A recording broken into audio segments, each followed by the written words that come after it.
Another day, another basketball stories na naman ang pagkikwentuhan natin. At ngayon nga, yung pag-uusapan natin ang balitang out pa nga daw ng tatlong players ang Los Angeles Lakers. At ang balitang may nakuha na nga daw na bagong center ang Golden State Warriors.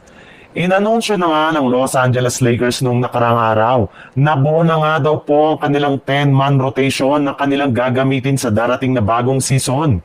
Hahatiin nga niya sa dalawang grupo na bubuuhin ang kanilang starting lineup na kinabibilangan ni Luka Doncic, Austin Reeves, LeBron James, Rui Hachimura at si DeAndre Ayton.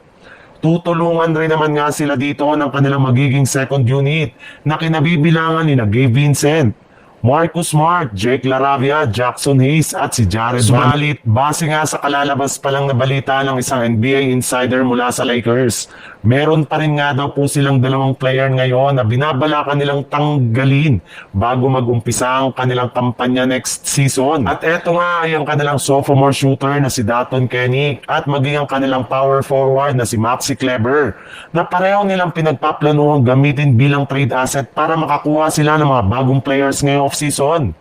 Well, hindi pa rin naman nga daw sinasarado ni Rob Pelinka ang posibilidad na gumawa siya ng trade sa mga susunod na araw para lamang mapalakas ang kanilang lineup. Kahit man nga natagalan ang Golden State Warriors sa pagkuha kay Al Horford ngayong off-season, ay matutuloy pa rin nga daw sa mga susunod na araw. In fact, base nga sa ikinumpirma pa lang na balita ng isang NBA insider, pina-finalize na nga daw ni Al Horford ang pagpirma nila ng kontrata sa Warriors na nagkakahalaga ng mahigit sa 2-year, $11.7 million contract kung saan magkakaroon nga ito ng player option sa pangalawang taon.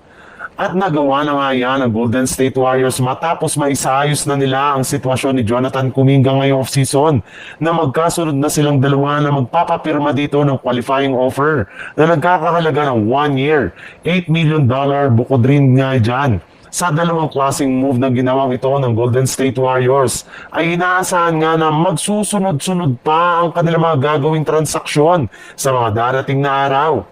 At posible nga na kumuha sila dito ng mas madaming bagong player sa free agency, katulad na lang ni Seth Curry, Malik Beasley at maging si DeAnthony Milton.